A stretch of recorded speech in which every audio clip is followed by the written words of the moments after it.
Hi everyone, welcome to this week's episode of the doubleclutch.ca podcast. I'm your host Nick, managing editor of doubleclutch.ca magazine, and I'm joined in studio by our regular crew. That's right, we got Rush, Nathan, and Imran in.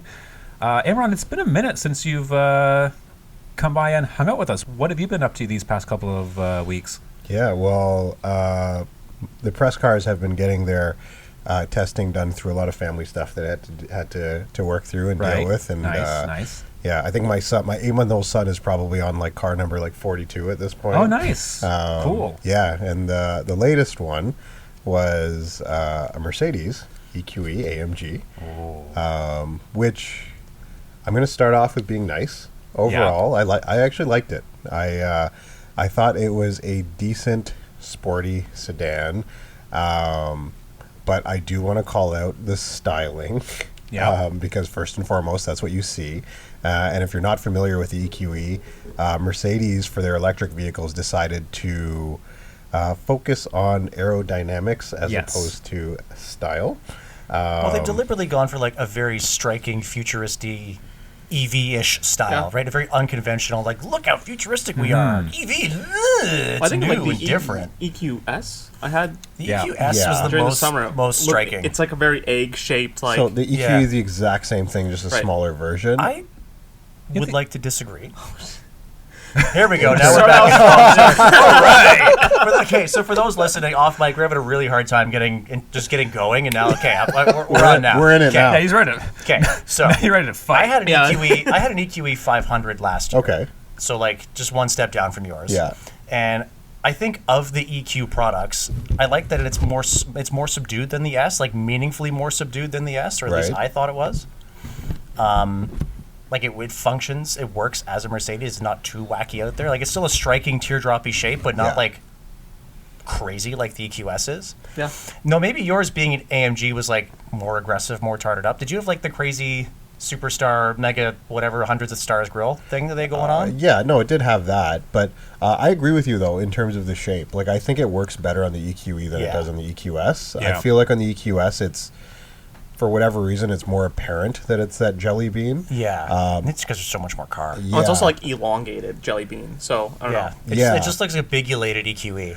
So the EQE is Bigulated, yeah, that's good. I wouldn't call the EQE pretty, but I could get used to it. Yeah. It's less egregious than the EQS. I think in terms of overall value, styling as well, and interior quality too. It's a bit more it's still flawed in some ways, but at the EQE's generally lower price point, it's a bit more forgivable. So I think that's what it was, because I remember when we had the EQS, we had some gripes about the interior that thing quality. was knocking on $200,000, and there was a case of buddy. Every single thing you touched, because I remember I think the tough part with that was we also had the Taycan in that week, and it was very apparent that one of these cars was of lower.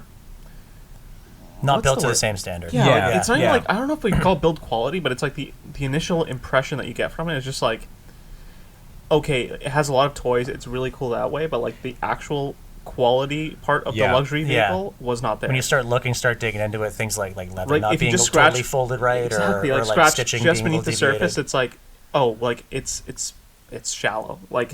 It's so fake in a way. It's okay, here's this really cool electric car that's got a ton of toys, a huge screen that goes from one side of the dash to the other.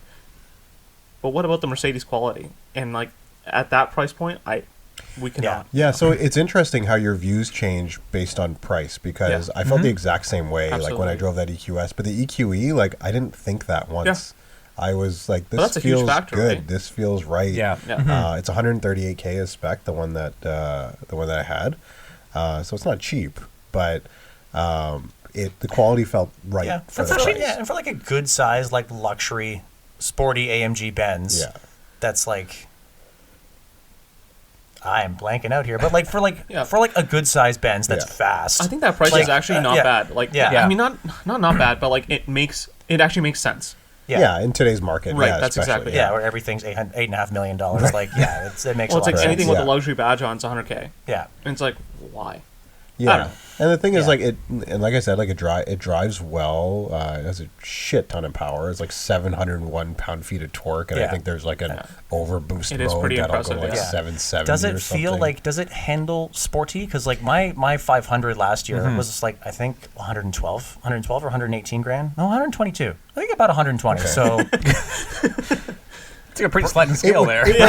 Brain not good today, guys. But like, it costs money. I think it was about 120. Yeah. And like, I mean, you never drove it, but do you feel like you're getting $18,000 more performance out of it? Like, so I mean, I didn't drive like, the that thing 500, but I don't know. But I will say that the EQE surprised me at how sporty it was. Okay.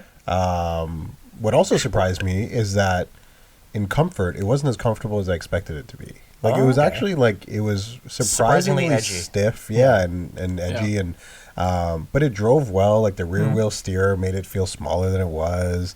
They're so effortless to breeze around town in. Yeah, like they did a good job with that. It really was. Do you think that the suspension tuning is forgivable because it carries an AMG badge or no? Yeah, it wasn't harsh. Yeah, I wouldn't say it was harsh, but it was on the stiffer side, I guess. Yeah, right? and is this a byproduct of the fact that it was like freaking cold for half this week, and probably didn't help, it was on the winter tires? Like I don't know, like maybe that had something to do with it, but it wasn't. But it was stiffer than I expected it to be. Okay. But it was nice, like to the point where I would get why someone would have that as a daily. Like, I mean, it's a very expensive daily, but I would get why someone would have that alongside their gas-powered sports car. Like, I could, if I had that kind of money, like... Yeah, if you want, like, a striking, like, a pretty showy EV that, like, makes a show about being an EV, you want to be seen like, I am the early adopter tech bro dude who wants to go fast. Look at my fast car. It's very much a here and now kind of an EV. Yeah. I do think they succeeded on the styling. I think that one in particular, and just that one, looks very good. Like, Or again, at least I don't mine. know. I never saw yours. I don't know if I like love the way it looks. It grew on me. That's the thing. It grew on me to the point that it was passable. Like, but I think there's significantly better looking cars. I will say, I didn't expect to like the interior as much as I did, because Hyperscreen? the hyperscreen was actually kind of cool. Yeah. And let's be clear, unlike Mercedes' advertising, it is not one screen that goes across. It's Correct. three separate screens. Let's be clear about Just that. in one housing. Yep. But even like the ambient lighting, I thought it would annoy me. I kind of liked it. Modern Benz ambient lighting is super bomb. Yeah, like it is Miami, Las Vegas, everywhere you go. But it's it was a vibe. Yeah. It was, that's the thing. I like it. And I actually liked it. I thought it'd be like, this is so gimmicky and like, and like it is, but it's like it's a gimmick that works. It's a gimmick that it's a gimmick that I'm ashamed to admit that I like. Same with the same with its active drive assists. Did you let it drive itself on the highway? Yeah, and it did well. It's pretty. They're great. It's but is pretty that a gimmick? well Like, thought that's out. kind of like that's just standard feature now. talk, Yeah, I will say the auto lane change was probably among the best I've experienced. Right? Really? I like Mercedes' system more than BMW's. Yeah, it was confident as heck. Like as soon as it saw it opening, it would It go. took it? Like it would. That's impressive. Can we pause for 1 second? Nick, we've been on the air for like, 11 minutes before we mentioned BMW? 8 minutes. New record. I mean, okay. To be fair, BMW and Mercedes are direct competitors, so It's only fitting we bring up. Honestly, I was gonna pose a challenge earlier, like, what if we just don't mention BMW once this episode? Yeah, But we can't because there's too many points of comparison this episode. I know. Right. And one of Especially those points week. of comparison I'd like to bring up. So for those of you who drove it, compared to something like, say, we didn't really get to spend a lot of time with Imran's EQE, but like between that or an i5 M60. I don't know. It's tough for me because I don't have the point of comparison with the EQE, but I did drive the EQS and the i5, and I still find like the i5 is a really good car that's an EV versus I find that the EQS would probably just be a really nice EV showy like gadget kind of thing. Like I don't know, that's kind of a weird thing to say about a car, but like no, but it is, right? It's very EV, whereas the i5 is a lot more conventionally styled. Right. And it's not even just the styling. I feel like even driving it like it just feels like a car. Right. That just and like even the showy things that the BMW did, like the Hans Zimmer, the noises and stuff, like they're really cool. And it's like when you show them off to people that haven't sat in that car before, they're like, oh, this is really neat and interesting. Versus like the EQS that I had, it was really cool, but it was more just like this is cool, like, but what now? Like, you know, like, yeah, it's kind of like surface level exactly, cool. yeah. I feel like the i5's interior appointments will age a little better. Yeah, I feel like I think so. It's a bit better executed compared to like it's the less rest of our aggressive, experiences. more traditional. Yeah. I just don't know about that whole hyperscreen either. Like, I think it's a cool idea, but like, what's the point? I prefer the base and infotainment setup that More, yeah. Nathan had If in less his. is more is good, imagine how much better more is. You know what I mean? Like, because I had this, like, okay, even when I first started here at Double Clutch, like, we had, like, I think it was a Grand Cherokee or something with a passenger screen, and it was like, I don't what the heck? What do I do with this? I do not understand passenger screens at all. Like, they're It's cool. so Like, okay, Ferrari has them. Stupid. Because it's a rev counter and a speedo in a Ferrari. Cool.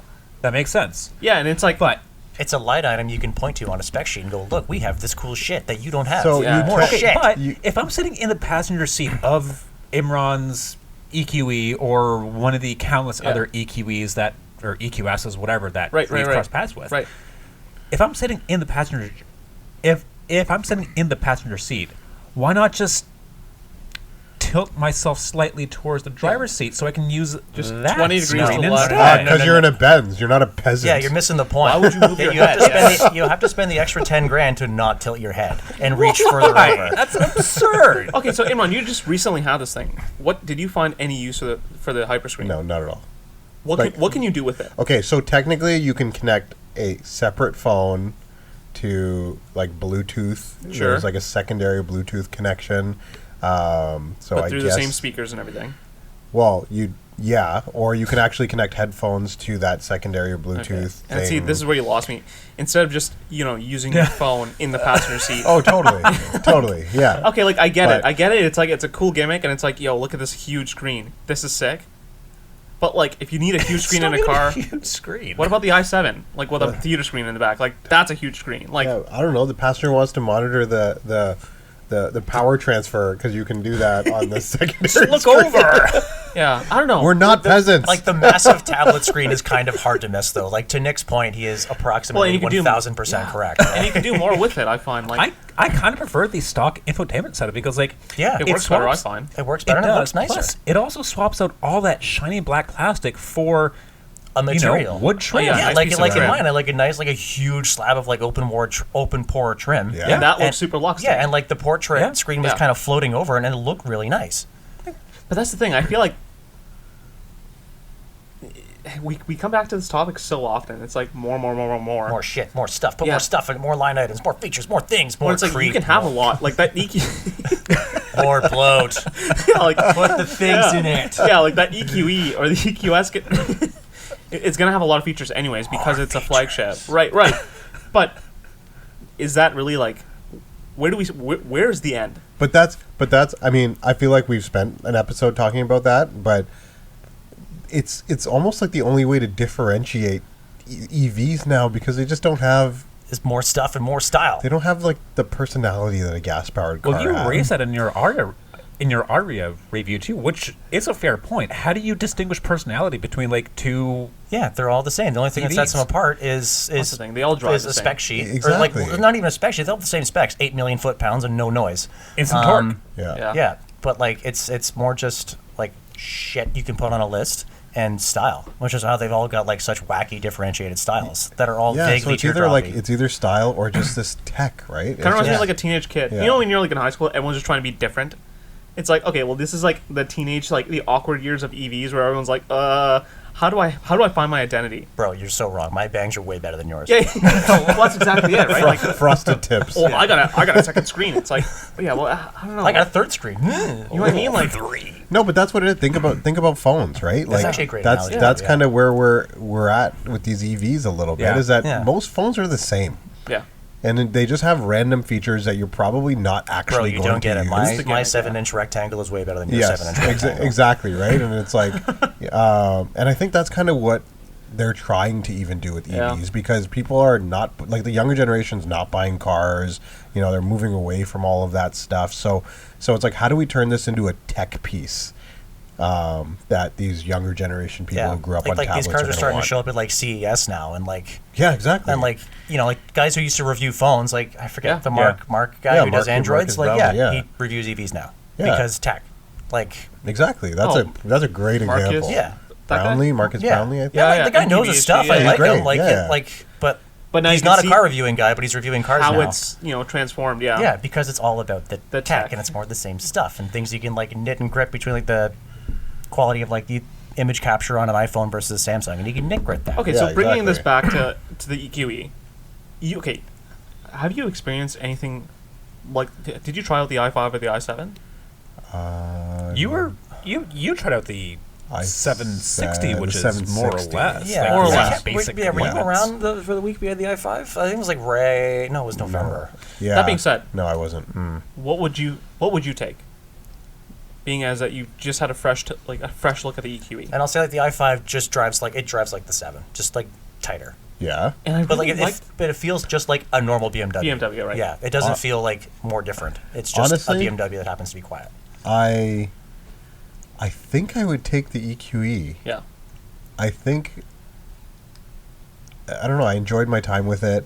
To be honest, the i5, I think the front end styling is also a little weird, quirky-ish looking to me. I think it's. That being said, you'd be surprised how much that grows on you. Because you're saying the same thing with the EQE. So same thing. I think you're not a fan of the styling in general, right? Because it's it is pretty out there, both of them. Oh, yeah. Yeah. I just feel like the i5 feels like a little bit of a botched 5 Series kind of thing, whereas the standard 5 Series looks better. Yeah, okay. Yeah, I think, I don't know, it's an interesting design exercise that I think they're maybe backpedaling on the super striking designs they've been going with lately, so that's manifesting They are toning in them this. down, right? How much is the i5 worth? 112. The decked out one we had was 112. Yeah? Bells and whistles and all, yeah. Yeah. That's a lot. Yeah. And what kind of power does that have? 600. It is fast. Oh, so it's not far off It's at fast. all. And good. turns That's very good. That's yeah. good value. Yeah. That's good value. Yeah. It's crazy. Just consider the fact that you're talking about a $112,000 EV, and you're like, oh, that's a fantastic value. But when you compare what else is, because that thing is vaguely comparable to this EQE AMG because it is a sport thing. Yeah. And then also kind of loosely with the Audi RS e-tron and the Taycan because it performs at that level. Right. Just The has more numbers space. certainly line But up. has more space and is cheaper. So it's kind of a weirdly excellent value proposition if you happen to be able to write off $112,000. It just doesn't have the same, I guess, wow factor from just a looks perspective. Exactly. In terms of, And that could be a plus to some people. Yeah, But I agree. Yeah. But you got to consider the demographic of people trying to buy these EVs, and we're talking about more tech, more this, more that. That's probably going to be a huge thing for them. Is how flexy is it? It sounds stupid. It sounds but so vapid when you think about it. I know. But there's But it's a thing. there's two ways about it though, right? There's all those people that we just talked about, and then there's also people who, how can we get a traditional 5 Series buyer into an EV, into an EV, right? right? And maybe that's BMW's play, Yeah, right? and Is And I think that is what they're trying to do. Yeah. And they also have they have the iX. If you want a striking EV, Right. Yeah, there you go. Go do that. But if you want something a little bit more normal, yeah. I hate to use There's that word. the i4, i5. Yeah. Yeah. The i4 I think is actually one of my favorite EVs because it is such a regular BMW product, just with a nice EV drivetrain. It's their best kept secret in It really in is. in my opinion, but that's a take for another episode. What kind of range did you see out of the EQE, Imran? So it was cold while I had it. So the max range at full charge was showing us 288 kilometers. Jeez. Yikes. Yeah. And one thing I'll say with Mercedes, though, it was pretty accurate. I remember that in mind. If it says this, it's doing that. Unlike, So maybe it's a little pessimistic, but it felt errs on the side of caution. But 288, that's not great. Another cool thing that Mercedes does, which you may recall in the EQS, was so they give you that estimate, but then they also give you a min and a max. Yes, they show you if you are really, really good, you can do this. If you turn off your and if you keep doing this, whatnot. you're gonna go to here. Which I thought was great. I love that. Because so you can actually get the realistic read. Yeah, of and especially if you're the risk averse type, you're gonna anchor on the minimum number. Yeah. And live your life that way. Yeah. And I thought that was clever. And then you're right. There was these options where you can like restrict climate control and Yeah. all these things to like eke out, and it would tell you how much more mileage you Yeah. might get out of Yeah, it. well, I think a lot of That's a EVs do regular that, EV right? Like, thing, though, so yeah. like my press vehicle, which we'll get you later, does that too, right? Where like Yeah. you could only have climate on one side. You can turn this off. Oh yeah, You can dial everything down. I didn't know that. Mercedes, you go to the menu and there's like one button. It's like the off button. Like, But Mercedes is really good about telegraphing like heated seats minus 10 kilometers Yeah, range. yeah. It's like things like that. Yeah. Like, That's kind of nice to be like that analytical about it, right? Because you can really get it set up the way that you want. It's like, okay, I could do without this. Like, okay, maybe you don't have to have the whole car heated, but a heated seat would be nice. Yeah. Because that's actually what's going to get you warm fast. I right? don't like that idea though, because like it's a Benz. I shouldn't have to be I know. picky choosy. so I was gonna say the same thing. I mean, we Yeah. were just talking about luxury and having Yeah. more, but it's like. But less range. Yeah. Yeah, but like I'm not going to turn on my heated seats or part of the climate control. 288. And it is wasn't like- even that cold last No, week. it wasn't that cold. What's a Tesla do? Like a Model S, Like I think like a decked Model S, like P100D or whatever, 1000 plus plaid. whatever the hell they are now. I think they're like 450. Yeah, They're pushing. Yeah, they're like somewhere around. They the got pretty fours. good range. but again, that's optimal. I think the Benz was like 360 something in It is best still less, condition. That's still not. Yeah, it's still not great, but yeah, Yeah. I think the EQE 500 I had was like like high fours. It was like 450, 470, something yeah. like I mean that. that makes sense. Yeah, and that's the thing that might be a thing. It was also middle of summer too. right. Yeah. Yeah. I don't know. That's not a great range though. Yeah. Speaking of range issues, Nicholas, there's something you wanted to bring up. There is. So last week we kind of touched on it when I had the XC40 recharge. We kind of touched on range, but like I didn't pick it up with enough charge. But Yeah, because you just got it that day when we recorded. So. and it didn't even have a full charge when I picked it up. But now I have thoughts. That is, it's. Do you still have thoughts now that Imran is still on the show with a similarly pathetic number? Oh, Is yours worse? sir! I will see race to the bottom? I will see your pathetic number and raise you an equal, perhaps an even more pathetic number. Bear in mind, again, wasn't even that cold last week. Right. So with the XC40 recharge, Volvo quotes 409 kilometers for the dual motor all-wheel drive XC40 recharge, which is what we had. Okay. So I fully charged it up here at the office. Started out with the trip computer saying 310 kilometers, which I thought, okay, that's pretty decent. Nice. It's still winter. So like it's accounting for like about 25% Yeah. loss due to the cold. Yeah. Okay. Whatever. It's cold. That's still decent. Still Yeah. 300 plus, whatever. I squeezed 236 kilometers Yo. by the end of that charge. Wow. Like, okay, cold weather affect. Uh-huh. Sure, winter and cold weather does affect range. I'll grant that. But that is really far abysmal. off. Yeah. Were you driving like an asshole? I was not. I was driving normally. I wasn't blasting the heat or anything. I was just keeping it at like 22, So you were 23 just degrees. being I a just regular guy in a driving- regular car, and you driving got normally. 236 kilometers out of it. 236 kilometers. That's brutal. You know what's crazy to me? It's like we used to have I don't know. I used to have this discussion with EVs 10 years ago. It's like, oh, range this, and then the winter that, and we're still having the same discussions. But that's Because the the thing. tech hasn't gone anywhere. Like That's there's what I'm like saying, been though. minor refinements in like Yeah. how we can arrange lithium in the battery Sure, cells and stuff. But what I'm saying is like, there hasn't been any improvement. That's kind of like the worst part of this whole deal. Well, Yeah. there hasn't. Like the thing is that It's been incremental more than like more. Massive leaps. Yeah, I get Yeah. you. Yeah, well, more than anything, I'd kind because- of I kind of argue that there like has been improvements to EV tech, but almost none of it accounts for like cold weather operation. Yeah. So there Yeah. hasn't been strides in yeah, these cold things weather can't operation. exist in like our version of reality. Yeah, because if you think about like if we were all living in sunny California, we would probably see this very differently. Where Yeah. these things No, were no, all demoed for I get it. years. Yeah. Yeah. But we have like the privilege of having this take on it, and it's like like -10 and 2 weeks ago it was 0 degrees, okay, and now it's -10. It just Yeah. like that. So it's like, okay, now you're dealing with maybe 50, 60, 75, 100 kilometers less range, which can really Yeah. affect like the way that you use these vehicles, right? Yeah, Yeah, like, of course. Like Nick said, just over half of what Yeah. Volvo's Yeah, max that's claim nuts. is. Yeah. Yeah. Well, Nathan, you're in the Ioniq 5 this week. Yeah. And it's You sound super actually excited about cold. that. What are It you is- seeing so out of so it? this week, so last It's week, actually we've cold been this saying, week. so last week it was not actually cold. It was hovering around freezing. This week it is Canada. It is brisk. It's cold. Yeah.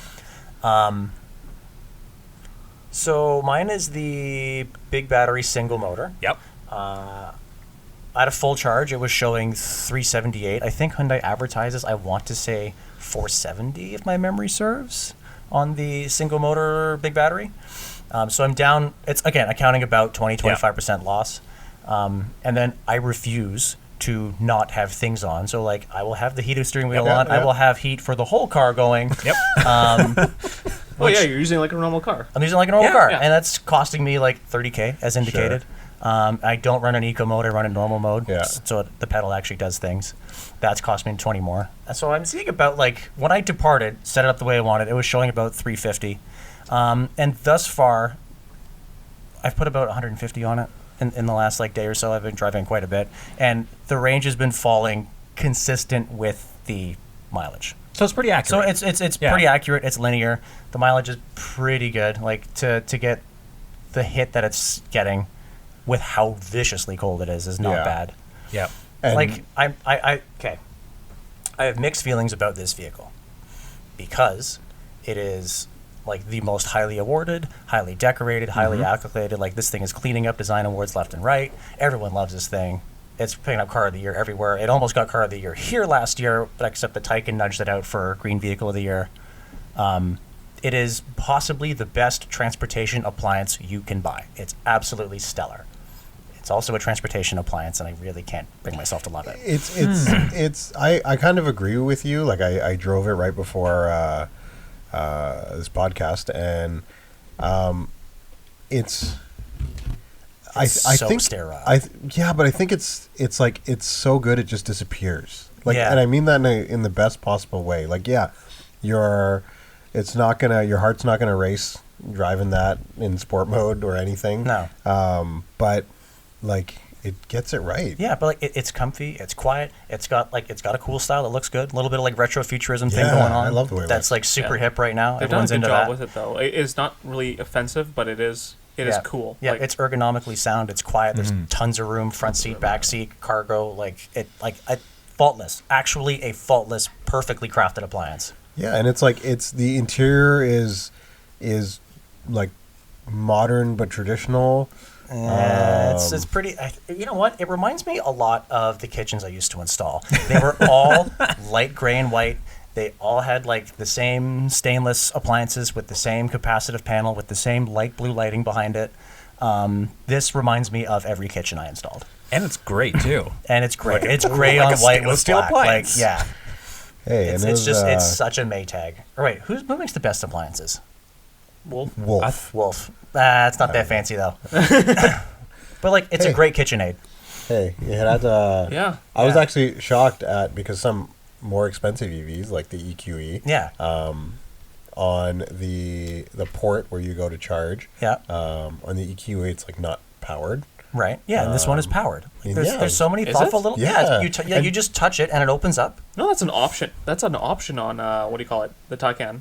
Yeah. Of course it is. Of course, because Porsche has to itemize every single thing. But isn't that cool? And how much Yeah. is this thing worth? Like 55, I Right? think. That's a big thing with the Ioniq. 55? It's either 57? 55 or 57. Like Yeah. that, either way, And mid the base one. 50s. And also, the charge lights at the port The charge are lights are actually nice. Yep. useful. Yep. Because they're kind of these square pixels. Yeah, like and they thematically tell you how cohesive. much charge you They show have. you level. Yeah. At a glance, right? Whereas, Yeah. the Mercedes just has a flashing light to tell you it's That charging. it is charging, Like, Yeah, there's just like so many thoughtful little touches. Everything is stylized. Like there's a lot of things there that like for us who know how to like look at and critique a car, you can see like, okay, this is a very simple door card design that they've just covered in Yeah. this like recycled cloth material, so it seems fancier than it is, but it works and it Yeah. looks nice.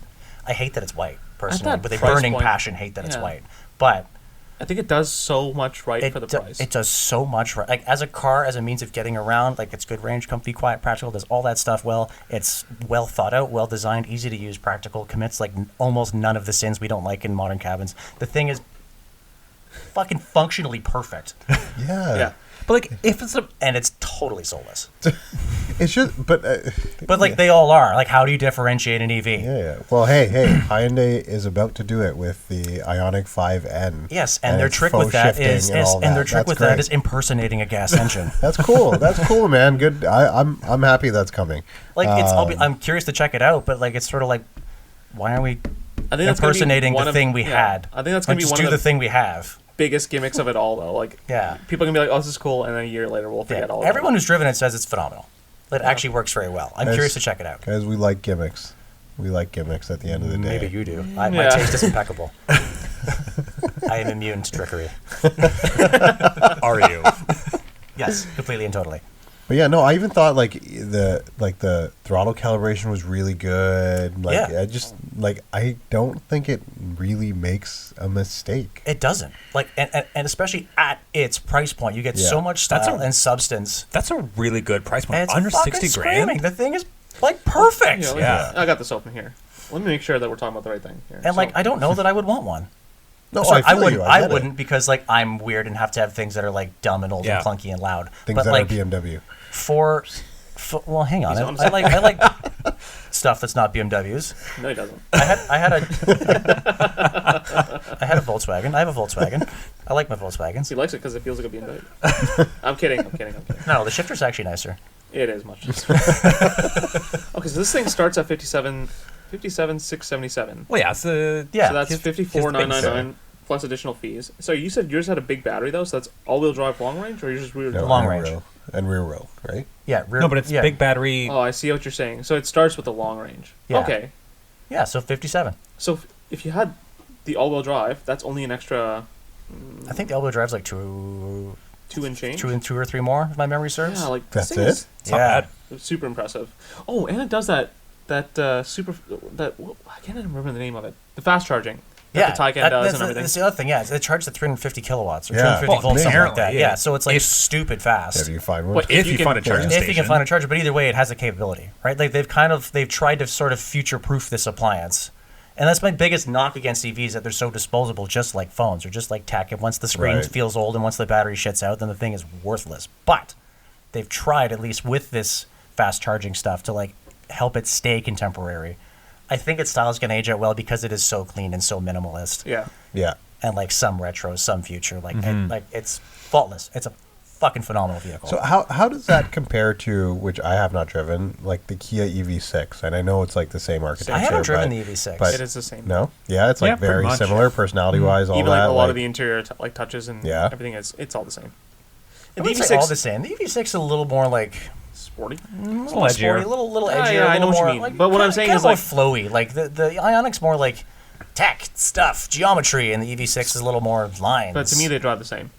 that they probably do Yeah. because they are the same. Yeah. But what I'm saying is like I don't know, the EV6 it's kind of cool because it comes down to personal preference, right? Like they're both at pretty good price points. Like they both look nice in different ways. Yeah. Mhm. So it's just up to you. It's like Yeah. I like the little boxy look of the robot dog Ioniq 5, or it's like, okay, I want like something that looks like a little floaty. It does look like the little robot dog. Yeah, it does. Yeah. It's cute. It's cute in that Yeah. way, right? Like it has Yeah. charm and character in that way, but then That's- it loses it all when you get inside and you're like, wow, this doesn't feel like a car. It just feels like, It feels like a kitchen.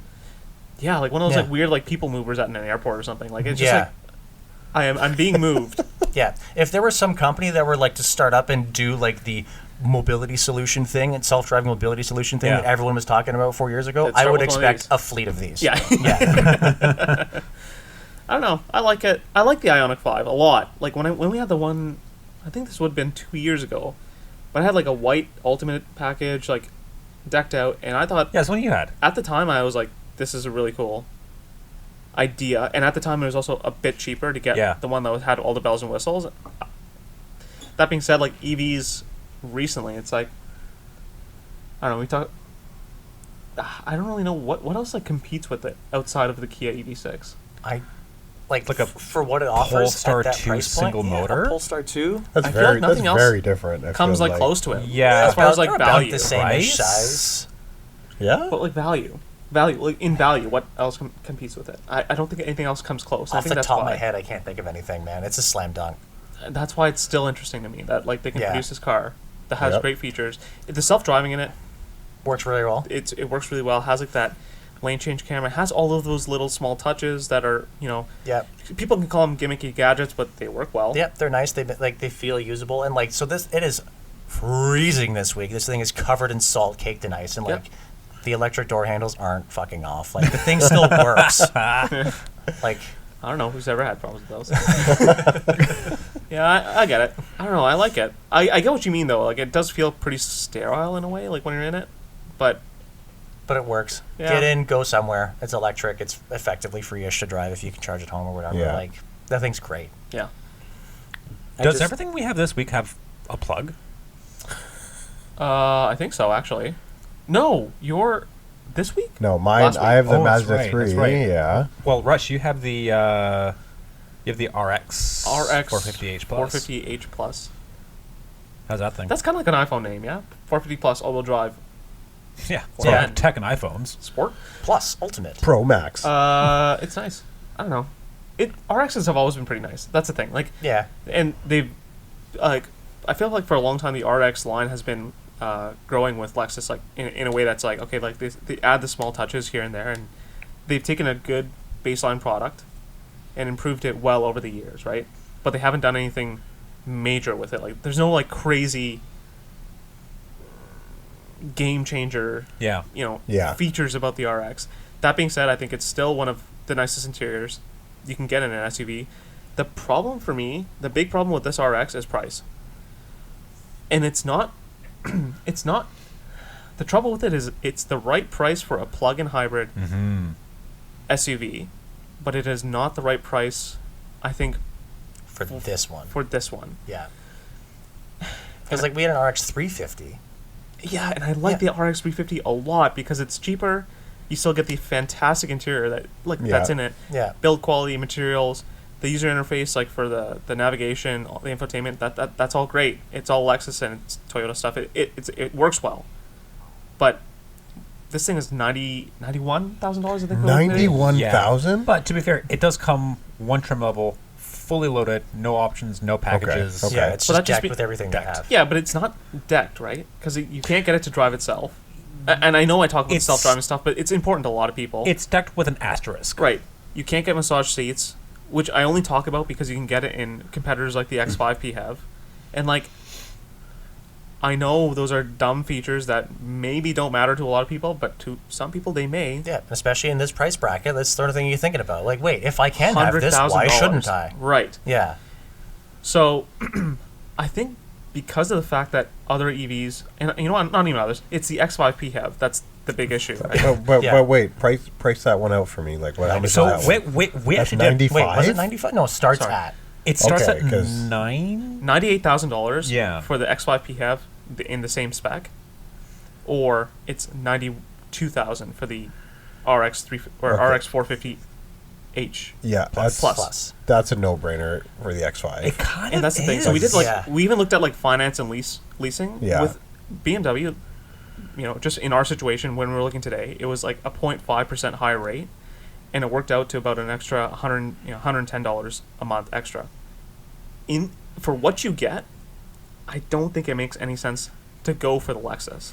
kinda worth it. The X5 PHEV does feel like a different class. Right. Like Yeah. it It way just, different. It drives so good. Yeah. And it has such a peach of, like, with the best engine in the industry. And- Let's just beat this horse to death again. Like, Right. Two things that'll Right. come up This in is the every problem, right? In a podcast: vacuum- 58 Yeah. and BMW. yeah, it, like, in a vacuum, that RX 450 is brilliant. It's a lovely vehicle. The problem is that Yeah. other things exist. But that's exactly it. The problem is that you spend a little bit more, and there's an awesome X5 Yeah, I PHEV, feel like or you you can- save a ton of money Yeah. and get a Yeah. CX-90 PHEV.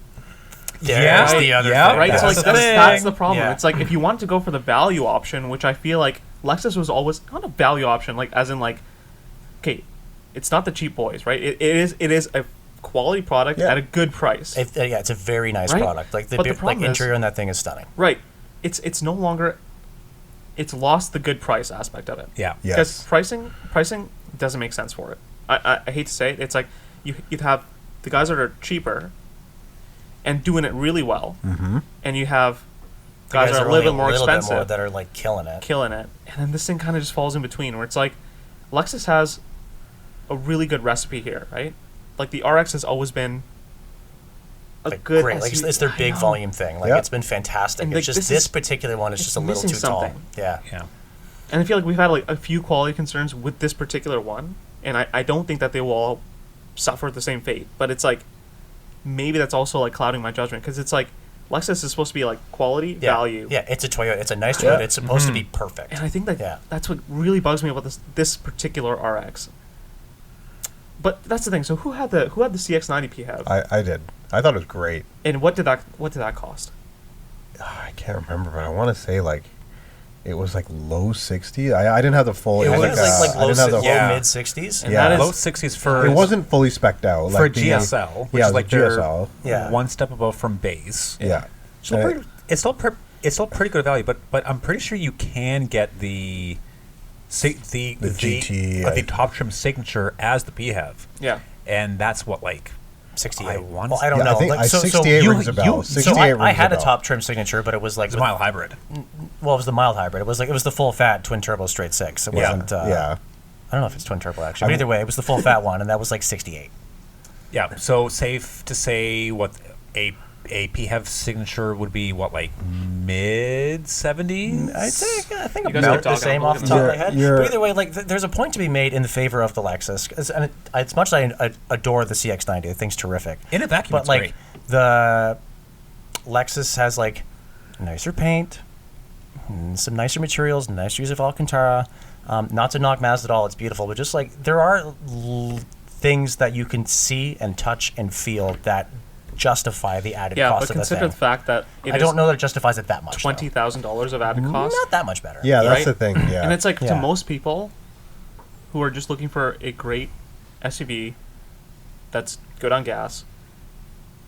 Yeah. I don't think they're gonna see it. I think something like an R. Well, I see they will, because Toyota, and I'm going to assume Lexus enjoys a similar luxury. Toyota has a 72% brand loyalty rate. Like their ability to retain their own customers is fucking nuts. These people don't cross shop. What if that starts falling off though because other options exist? Like Well, the argument will be like, well, I got the Lexus because the Lexus will work, unlike your unreliable BMW. And we all know that That's the thing. that's false. No, but but- like that is the general Yeah, perception. Not Yeah. even the BMW though. I Yeah. mean, like even in Toyota land, like the Grand Highlander you had, Yeah, which like I think is a bit of a different. different animal because it wasn't a PHEV. Right. Yeah. But that being said, great value and also materials quality in that thing was kind of stepping on This Lexus's toes in my eyes. Very good, yeah. bit, yeah. But there's things like the the thick Alcantara, I get and it. like the door cards, and I like the get it. added Yeah. stitching, right? Like the Grand Highlander and the CX-90. And the CX-90 sort of does. The Grand Highlander doesn't have these things, right? It is a synthetic leather. It is not doesn't have like as much of the nice stitching. It Yeah, I doesn't agree. have. I agree. Like, there's I like, know why it's more expensive. Yeah, it's hard to justify now Exactly. because like the upper mid class has Yeah. gotten so good that it's encroaching very heavily on like the upper class. Yeah. Yeah. At the end of the day, either give me the X5 Yeah. or give me the CX-90. That's So where my like, money that's would the kind go. of issue I was running into with this QX60, the Infiniti I had last week, right? Where like the non-luxury brands, and I'm air quoting this, like Toyota, like Mazda, have stepped into this game and are fucking good at it and are Yeah. good at impersonating that. Yeah. And Well, so that's the thing. So the Yeah. CX-90 plug-in hybrid GT. So the highest level you can get with it is the GT. Just Wait. at a quick glance at the Oh. website, $67,000. Yeah. It's great. yeah, Like, and that's a damn. nice car. You can't get the Damn. signature with the PHEV? I think the signature is only like they're trying to Doesn't look like keep it. it behind the fancy motor. Oh. but yeah, I don't know. Oh, yeah. Which That's you a should tough get. one. That being said, like I don't know. Talking about Alcantara. What else had Alcantara? What are we looking at? The CX-90 does have like a micro suede kind of thing, but like on the RX, like it's the headliner. It's all over the dash and doors, and interior's it's actually No, the thick. headliner's Like, not it's Alcantara nice. in the RX. No, you're right. It's like some kind of like suede kind of material. Right. It did feel nice though. It wasn't like that cheap like thick fibrous stuff. It's like it is soft. Yeah, these are the kinds of things that we like nitpick over to figure out what makes them different. Like, Yeah. That being said, like it's, the it's RX such, it's such a drove pedantic well. thing, and most people It did won't drive well. notice Okay, it. the RX drives well. The hybrid drivetrain is not bad. It is still a little loud, but like whatever. What isn't? It's pretty refined for what it is. Mhm. I find that the infotainment screen is really high res, and it looks sharp. Like the typefaces and the colors that they use Yeah, like in it. great black levels and This- stuff. Like it's a yeah. nice display. Oh, Okay. Oh, sorry. Go although the ahead. gauge cluster, The I gauge feel cluster's like, let down though. Yeah, the gauge clusters are let down. Yeah. The infotainment screen's fantastic. Yeah. Even like the control knobs for like the temperature are good. I feel it personally to me it's still missing a few buttons, and it's got like this cool capacitive stuff on the steering wheel, which I don't know how well that translates. I'm with you. To me, it doesn't add a lot of extra utility, but it takes away from okay, I can look down and immediately see what I have to push. I know you can get used to it and all that, and I know I'm nitpicking, but it's like, I don't know what they're trying to hit with this RX. Like, I don't know what. So for those, like, let's visualize this. Yes. So what Yeah, Lexus okay. is doing is, like, they have, like, a matte, thank God it's matte, not gloss. They have a matte capacitive directional pad on each side of the steering wheel that they're not marked, and they just interface with the heads-up display. And the heads-up, as you, like, gently thumb over it, it will show, like, where your thumb is and what controls you can play with. That is a very clever touch. It is clever, and then clever, you press yeah. to select. Sure. And I think and it saves you having to look down because it's right there on the and windshield. it's like contextualized And to it's what context if it's like sensitive, so you if can you're in have so cruise many more control, functions. it'll show it'll be those buttons will act as the cruise control. Yeah. So that's kind of cool, and I think you would get used to it. Yeah. I agree with you. It The only felt thing is, clunky, like, it doesn't feel immediately intuitive. but You I can think get you'd used to it. And I think, you like, would, that's as kind of a well. Lexus thing. It's like the whole thing with, like, the mouse, the touchpad. Like, these are all things that are like, when you first get in, you're like, what the heck is this? And you use it, and you're like, oh, hang on, I kind of get it. Like, this actually could kind of work. But it just doesn't feel very Lexus. If that makes sense. The capacitive button thing on the steering wheel bothers me for some reason. Because it just doesn't feel like it's That's what easy. the cool kids are doing. Yeah, that's probably And they're it. doing it cooler than the cool kids. Yeah, fair enough. The fact that it interfaces with the HUD is pretty cool.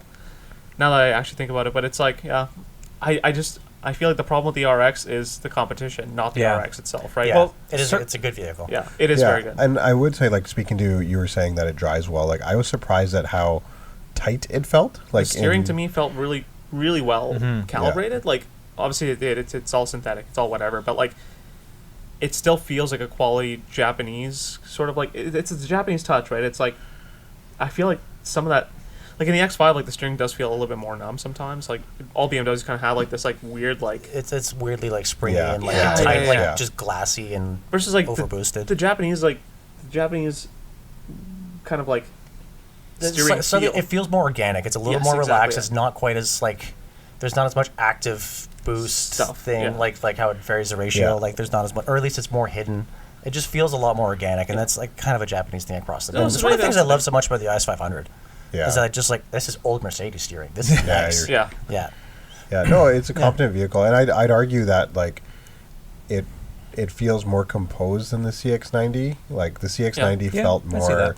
more floaty, boaty SUV like than the RX, which I didn't particularly love the floaty boatiness. I understand why people would enjoy that, Yep. but the RX felt like, hey, this is actually like It's buttoned Good down. point. It's a good Yeah. chassis. Yeah, I think like they've done like the quality part of the quality part of the luxury game pretty well, but I don't know.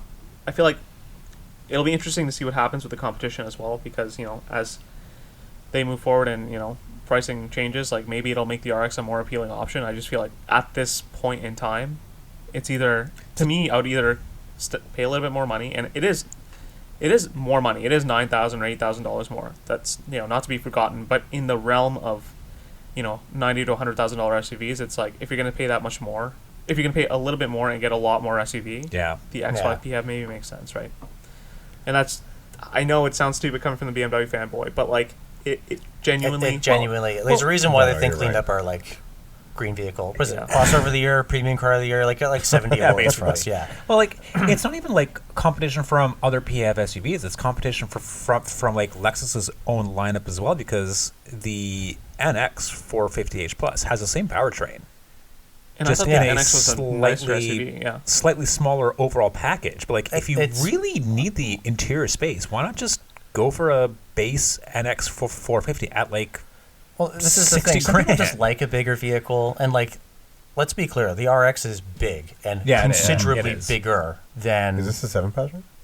I don't don't know, know. to be no, honest. But the we didn't look TX back. is the TX is the. No, but the RX can come as a 7. no, the TX replaces the Oh, so there's no more- the okay, inferior okay. But either way, RX. the RX is a lot bigger. I think it's even bigger than the X5. It has like more room I was inside. gonna say Yeah. like being in the back today, like in the second row, it was like wow, like it's a nice place to sit. Yeah. like tons of headroom, legroom was like not even a question. So that is true. Like I guess the NX is a smaller, it is more considerably. crossover, Well, it's a RAV4. It's the size of a RAV4. right? But I think the powertrain definitely suits the NX better. But Yeah, if you definitely. can get Less beyond weight. that, then the RX is like Yeah, if you don't need the space, the NX 450? 450. Yeah. It was 450. That's 450. right. Yeah, the NX 450 at 65 grand. Actually, is pretty. Actually makes that. Yeah. Versus the RX 450h Plus at 90. Yeah. Does Lexus sell anything that's fully EV? Yeah, the RZ. The RZ, yeah. Which was solid, but the range sucked. It was like 300 something in the summer. Yeah, Toyota. I really like the interior on that thing. Well, I think that's the Yeah, thing. it's Like Toyota cool. Lexus has been like kind of not slow to adopt, but they've been like so hard on this hybrid technology that they spent so much time perfecting. Mm-hmm.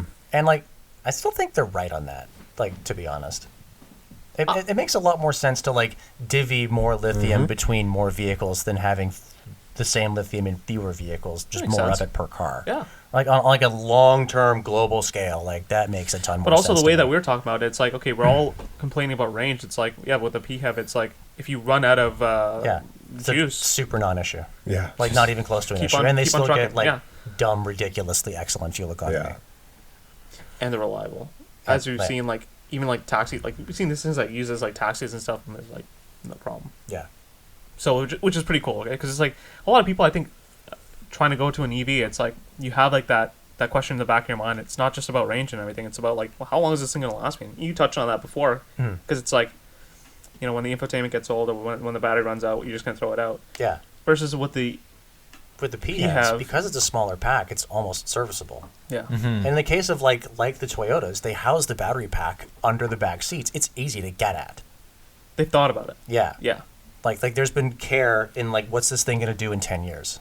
Like Which is someone a sat down very and thought Toyota about this. Lexus Yeah. thing, right? So That's also part of what you're paying for with a Lexus, right? That Yeah. may be why someone would perceive like I want a Lexus instead of a BMW and would never think about it. That's why they don't cross shop. and that makes sense, right? Yeah. And I think that if that's your if you're going from your RX 350 that you bought in maybe 2011 2014 and trying to go EV, the RX 450h, even though it's more expensive, would be an amazing stepping stone, right? Because Yeah. it's like it is a really high quality product that's gonna last. Yeah. So that's what I thought about the RX, I guess. Very good. Speaking of vehicles that kind of reveal themselves to you over time with like subtler details, Imran, tell us about your press car this week. Oh, I have a Mazda 3 Suna edition. I don't know if that's the full name. I feel like it's Turbo. Mazda 3. You're missing the word turbo, Suna baby. Turbo. edition. Yeah.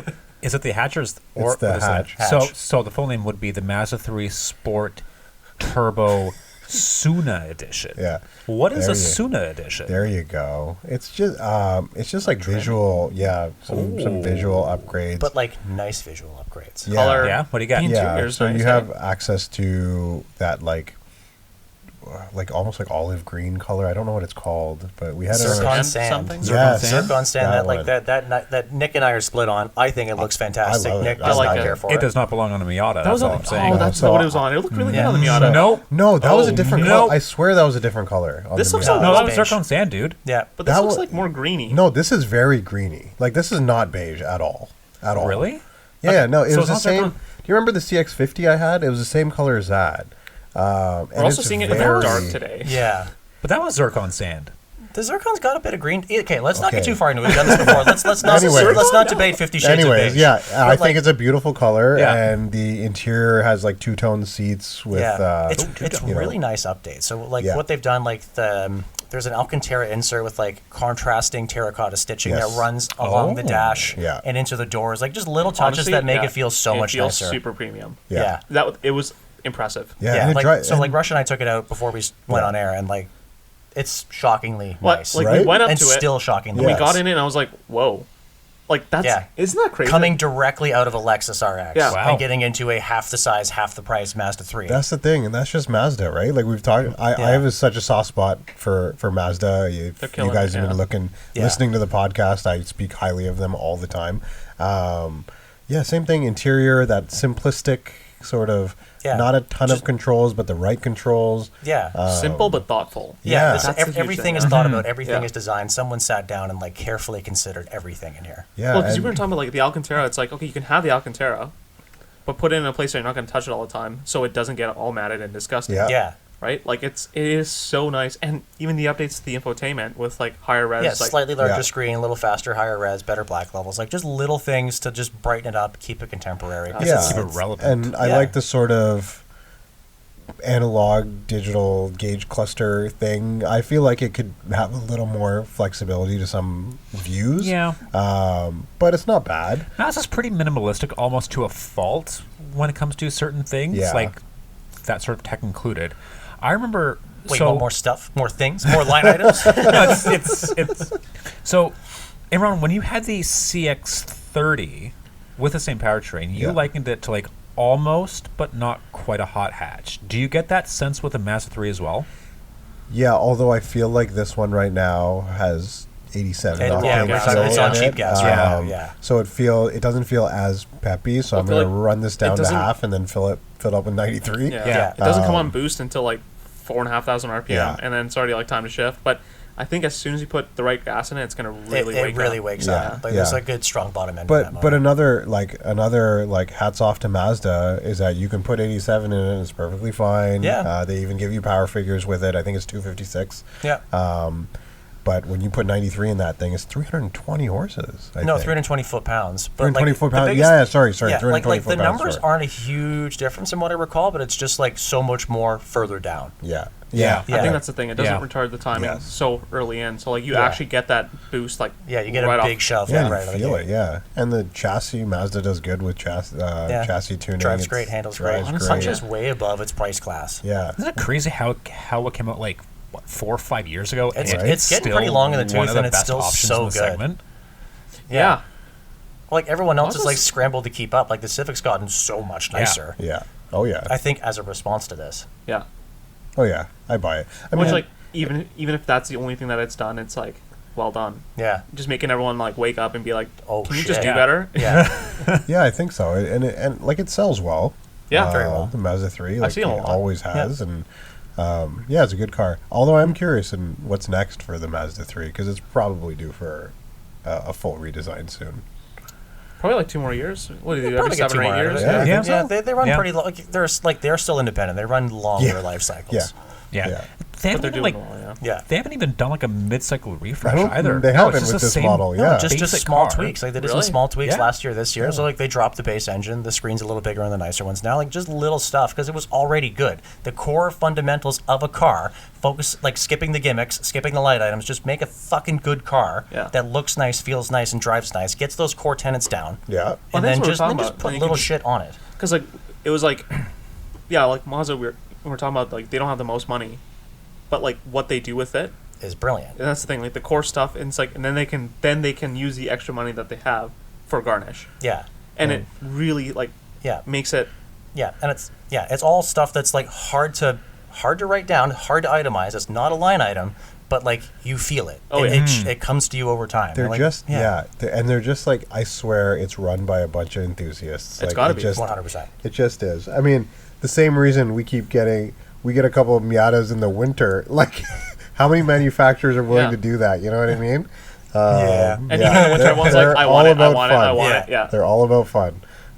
I guess you could say driving matters. Get out of here.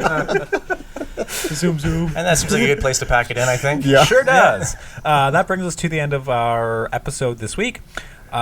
If you would like to keep tabs on our automotive misadventures, you can do so on socials at doubleclutch.ca. And while you're at it, why don't you head on over to doubleclutch.ca on your laptop or your mobile cell phone device, because we got a brand new site. So check it out. Looks pretty spiffy.